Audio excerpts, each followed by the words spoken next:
Do you remember FabMart? What about Fab Mall or India Plaza? Well, the company was founded by K. Vaitishwaram and 5 of his friends back in 1999. And it was the first big e-commerce website in India. That's right, the first big e-commerce website in India wasn't Flipkart. But why do people think that it was? I mean, FabMart or Fab Mall or India Plaza, whatever you want to call it, kicked off e-commerce in India more than 8 years before Flipkart came into the picture.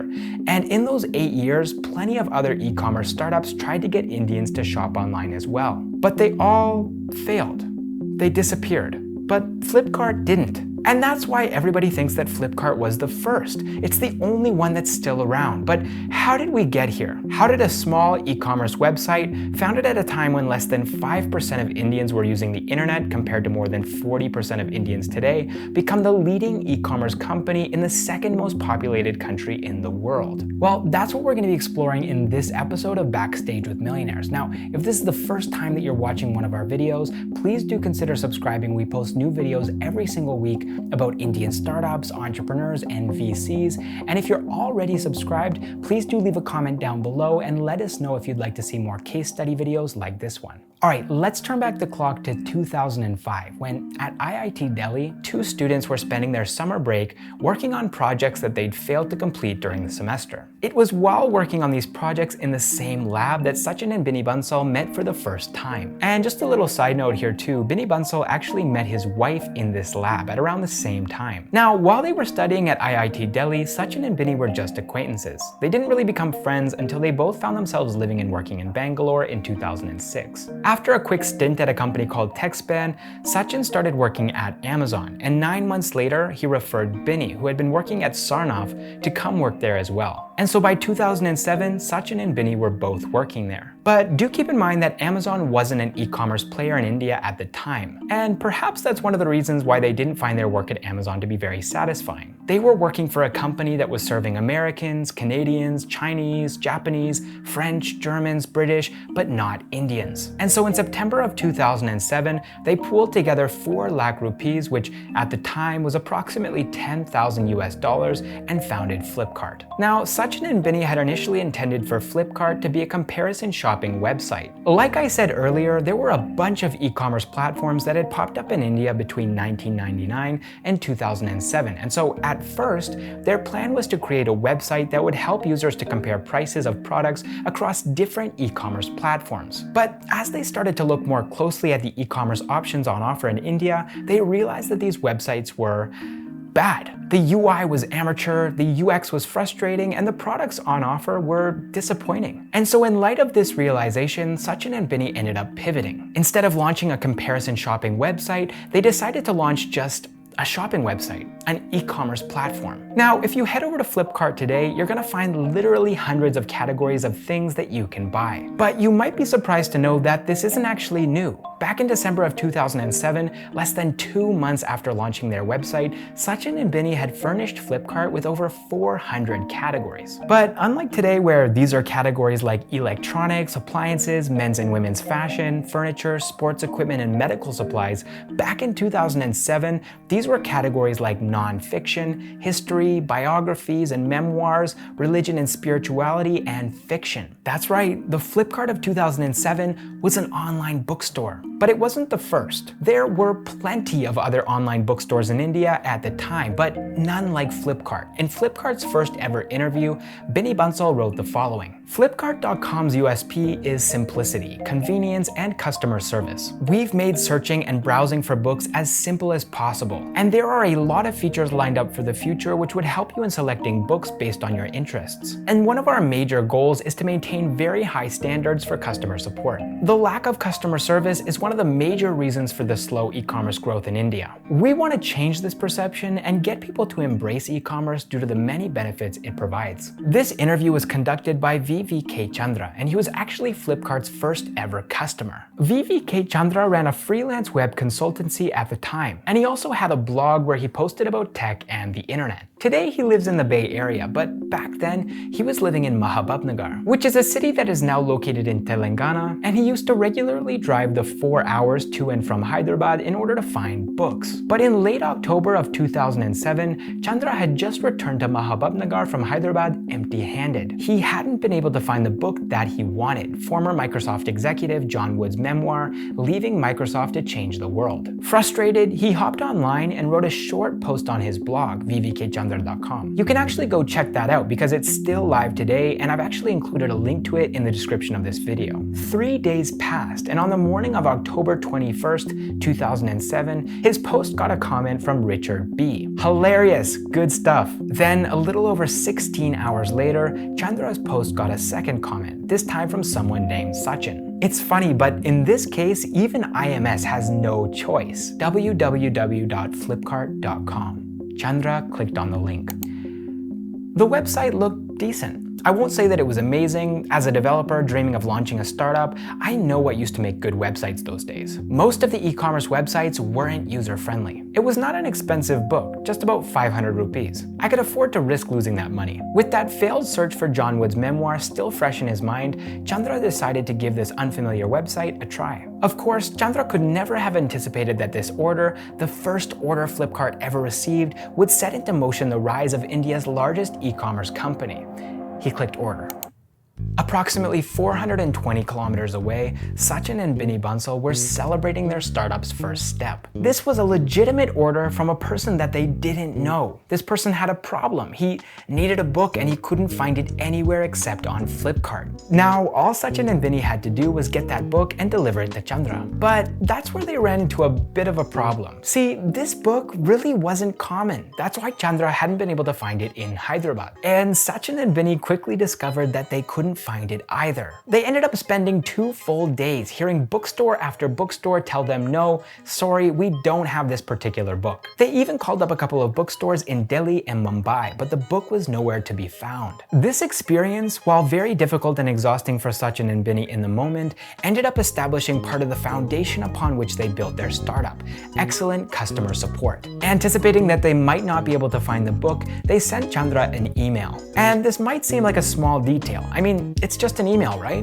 But to Chandra, it made a difference. He had taken the first step towards Flipkart, blindly trusting them with 500 rupees. And now Flipkart was honoring that trust with an update email. I thought, at least this is a real company. I felt like I could trust them. Sachin and Binny nearly killed themselves running around trying to find this book, and eventually they did find it in a bookstore in Indiranagar, just next door to Kormangala, where they were based out of. They sent Chandra another email letting him know that they had tracked the book down, but that it wasn't in mint condition. Chandra responded, telling them that as long as it wasn't torn, he didn't mind, and by November 2nd, he had the book in his hand. It wasn't same day or even next day shipping, but any delay was made up for by Flipkart's thoughtful and genuine customer support. They even gave him a 10% discount because the book came a little bit late and wasn't in perfect condition.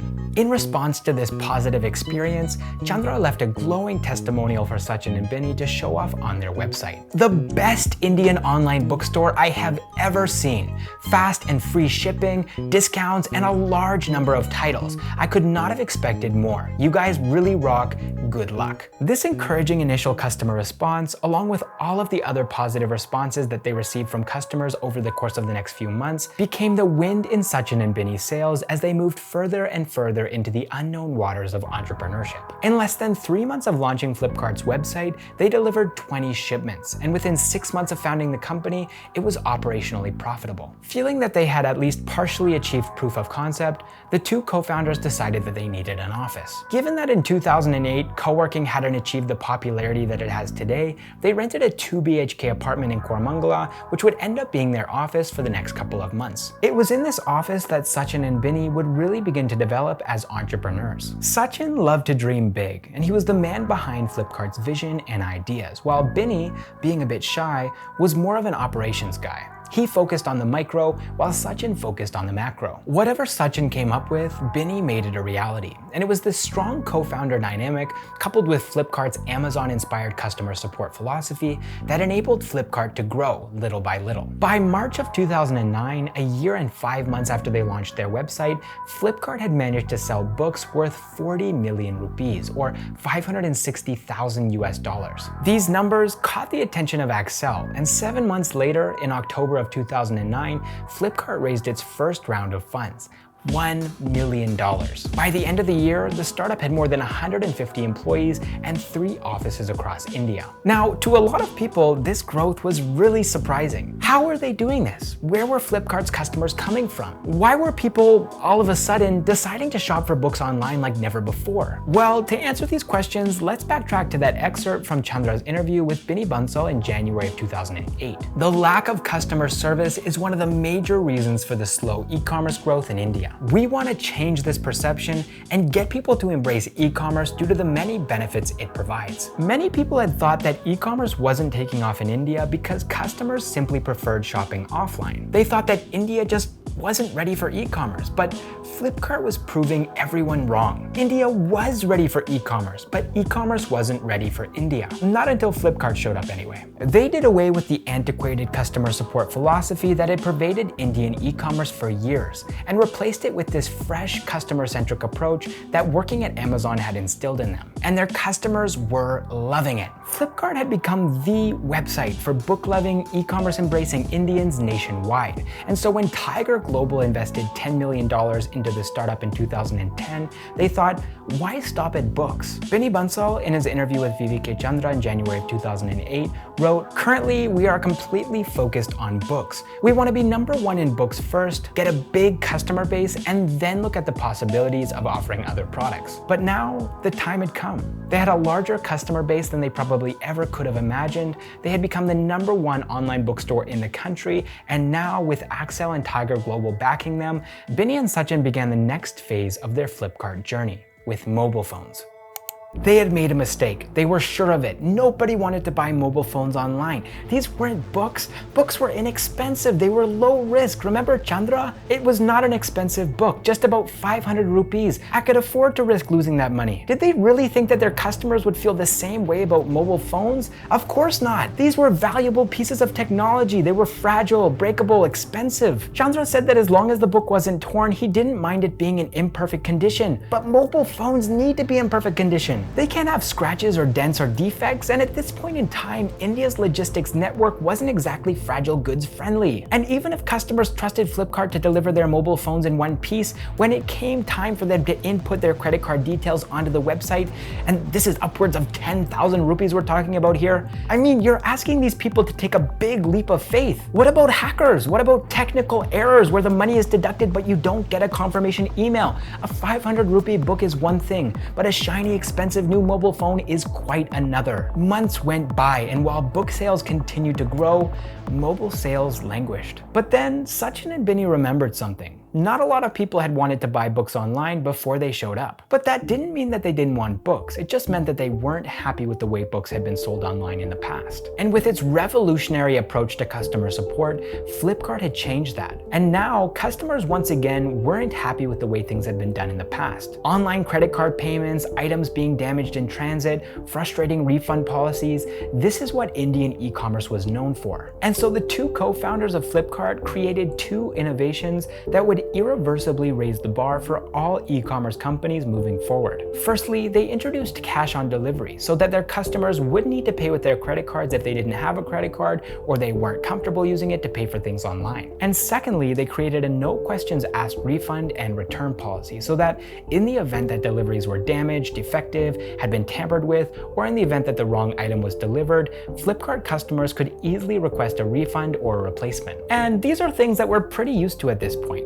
83% of Indians prefer cash on delivery, and refunding or returning items when necessary isn't unusual either. But back in 2010 and earlier, online shoppers were expected to make online payments, and customer-centric refund and return policies were the exception, not the norm. But once again, Flipkart broke the mold and inaugurated a series of disruptive innovations that, over the course of the next decade, would end up becoming conventions instead of the exceptions that they were back in 2010. Remember I said that in March of 2009, they had made 40 million rupees from books? Well, by March of 2011, just 2 years later, they were looking at 20 times that number. 750 million rupees, or $11 million. So some of that was still coming from books, but also Flipkart was now offering their customers mobile phones, as we talked about earlier, and they were also offering cameras, video games, video game consoles, DVDs, CDs, and laptops. Things were growing and changing at breakneck speeds. In August of 2012, upon raising $150 million from ICONIQ Capital and Myriad International Holdings BV, which is Naspers Group's holding company, Flipkart became a unicorn. And do keep in mind that the term unicorn wasn't actually coined until 2013. So this billion-plus-dollar valuation didn't really make the news in the way that it would today. But Flipkart is actually considered by many to be India's second ever unicorn, after Emobi achieved unicorn status in 2011. And it was kind of in that moment that Flipkart became the e-commerce company in India, the leader, the biggest, the most heavily funded, the most valuable, and the most influential. I mean, how long would it have taken India to start shopping online if Flipkart hadn't showed up? Well, probably not that long actually, because Snapdeal was founded in February of 2010, and Amazon launched in India in June of 2013, which is just 10 months after Flipkart became a unicorn. And so Sachin and Binny couldn't really afford to celebrate for too long. When they started Flipkart back in 2007, they were essentially alone. I mean, there were competitors out there, but not serious competitors. If there had been serious competitors, Sachin and Binny, with virtually no entrepreneurial experience at all prior to founding their first company, probably wouldn't have been able to get as far as they did as quickly as they did. No, in 2007, they were basically alone, but now they could feel that something had changed. Something was coming. A war. A battle for the e-commerce market. And so Sachin and Binny steeled themselves. By the end of 2013, they had raised more than $500 million. But with enemies at the gates, they knew that even if they raised double this amount in 2014, it wouldn't be enough to keep their customers from switching over to their competitors. So they didn't double it. They quadrupled it. That's right, in 2014, Flipkart raised a mind-blowing $2 billion across multiple funding rounds from DST Global, Tiger Global, Naspers, ICONIQ Capital, Accel, Morgan Stanley, GIC, Bailey Gifford, Green Oaks Capital, Steadview Capital, T. Rowe Price, and Qatar Investment Authority. They were ready for anything. And during their free time, when they weren't raising all that money from investors around the world, they were making acquisitions. You probably know that Flipkart owns fashion e-commerce platform Myntra. They bought that in 2014 for 2,000 crores or $280 million.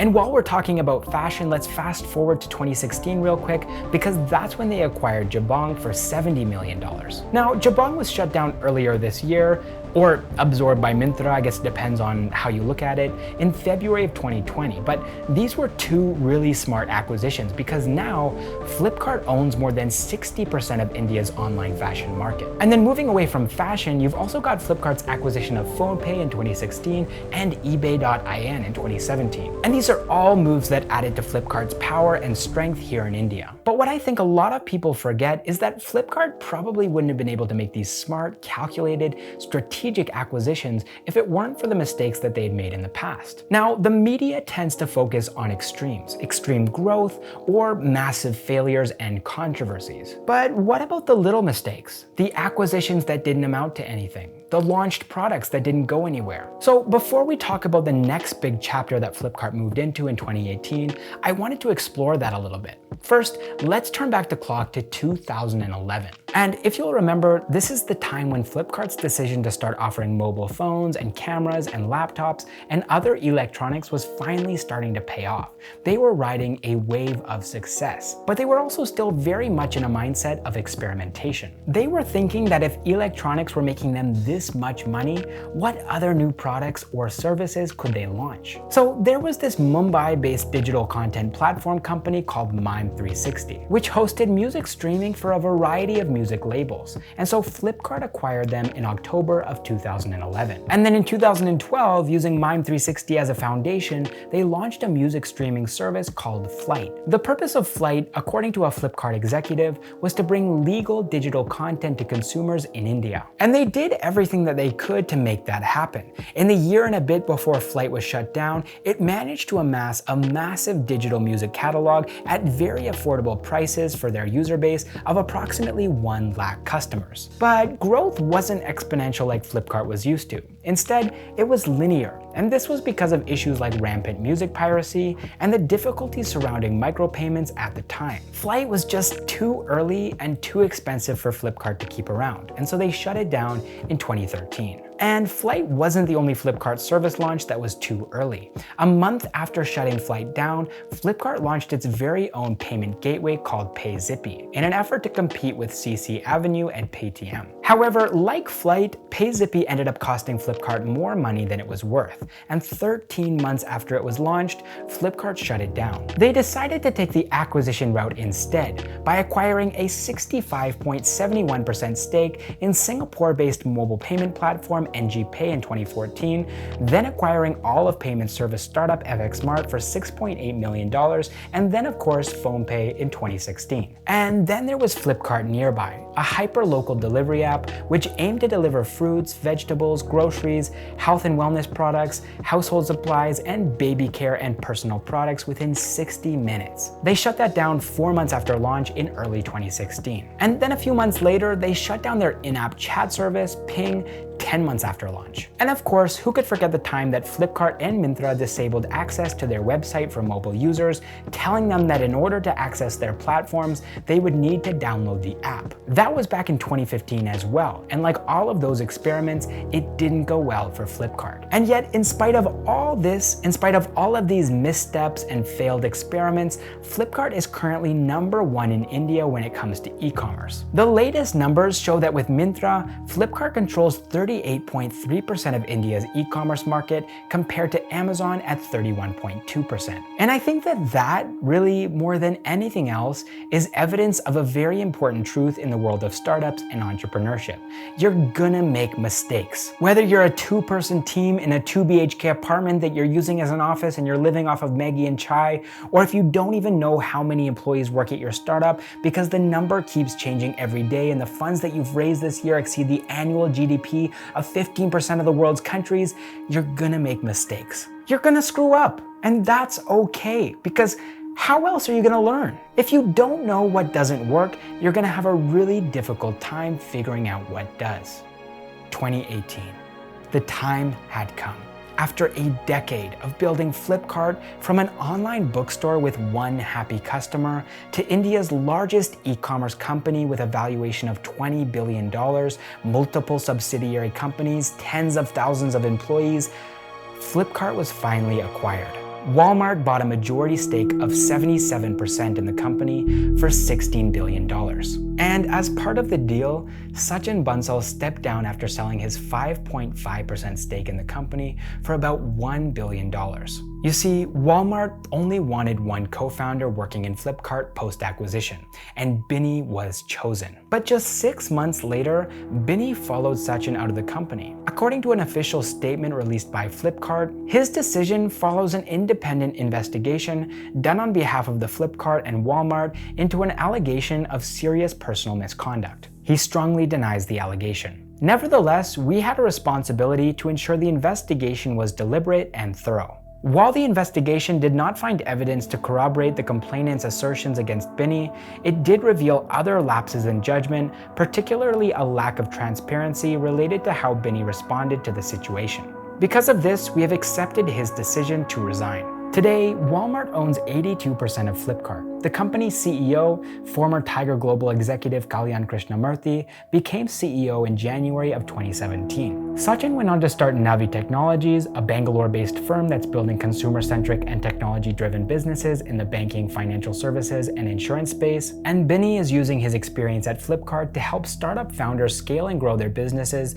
through his latest venture called X-to-10X Technologies. So there you go, guys. That is the story of Flipkart, at least so far. And if you've made it this far in the video, big thanks to you for sticking around. It's been a real journey, and we've covered a lot of ground. So let's go over some of the key takeaways from Flipkart's 13-year journey, and of course, specifically focusing on the first 10 years. Firstly, Flipkart was a customer-centric company from day one. That's the foundation upon which the company was built. From running around Bangalore trying to find VVK Chandra that book, to creating options like cash on delivery and no questions asked refunds and returns, Flipkart was always focused first and foremost, on meeting and anticipating the needs of its customers. Secondly, Sachin and Binny made sure that Flipkart was profitable before raising funds. They proved to their investors that Flipkart was a sustainable business, and that's one of the biggest reasons that their investors invested so much so quickly. And this is a pretty different approach from most entrepreneurs who try to raise funds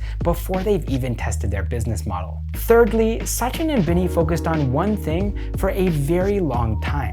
They mastered it, they dominated that space, and then they moved on to something else. They didn't spread themselves too thin too early. Instead, they focused on books until they were the book e-tailer in India, and then only they started to sell electronics. And lastly, Sachin and Binny didn't allow failures and setbacks to discourage them too much. I mean, of course, when bad things happen, you're gonna spend some time feeling low, but successful entrepreneurs see failures as things to be learned from. They turn failures into wins. Now, if they had given up, if they had thrown in the towel when things got tough, then Flipkart wouldn't be the household name here in India that it is today. Sachin and Binny built Flipkart until the final days of their time there. They were problem solving and innovating until the very end. And I think that more than anything else, is why people look up to them. It's why so many people think of them as the quintessential Indian entrepreneurs.